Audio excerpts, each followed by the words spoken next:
Hello everyone, welcome to my YouTube channel. I hope তোমরা সবাই অনেক ভালো আছো। আমি আলহামদুলিল্লাহ খুবই ভালো আছি। তো তোমাদের জন্য একটি মিনি ব্লগ নিয়ে আবারও চলে আসছি।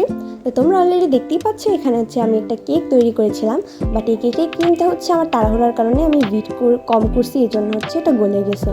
আর তখন গরমের সিজন চলছিল, এই জন্য বেশি ক্রিমটা গলে গেছে।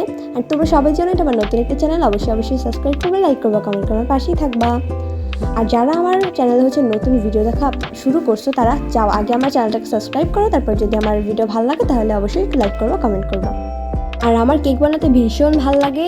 আর এই কেকটাকে আমি ক্রিমগুলো উঠিয়ে তারপর আবার সুন্দর করে ক্রিমটাকে বিট করে আবার সুন্দর করে কেকটা তৈরি করে ফেলেছি।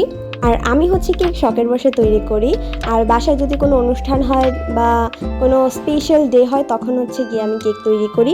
আর তাছাড়াও আমার বোনের একটা পেজ আছে, তোমরা সবাই জানো, মিলডের পেজ। আমি একটা ভিডিওতে তোমাদের সাথে শেয়ার করছি, তোমরা চাইলে কিন্তু ওখান থেকে কেক অর্ডার করতে পারো। পুরো হোমমেড কেক বানানো হয় ঘরোয়া পদ্ধতিতে, চাইলে তোমরা কিন্তু ওখান থেকে অর্ডার করে ফেলতে পারো।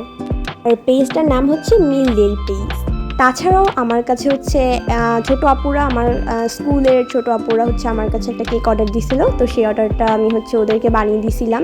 তো তারপর আর কোনো অর্ডার আমি বানাই নাই এখন পর্যন্ত।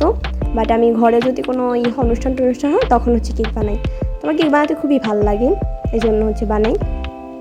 অ্যান্ড নতুন নতুন ডিজাইন করতে ভাই আমার ভালোই লাগে অনেক, কারণ নতুন নতুন ডিজাইন করলে নতুন নতুন এক্সপিরিয়েন্স হয় কেক বানানোর, তো তখন ভালো লাগে। তোমাদের সাথে দেখা হবে নেক্সট একটা ভিডিওতে। সাবস্ক্রাইব করো, লাইক করো, কমেন্ট করো। তাড়াতাড়ি টাটা।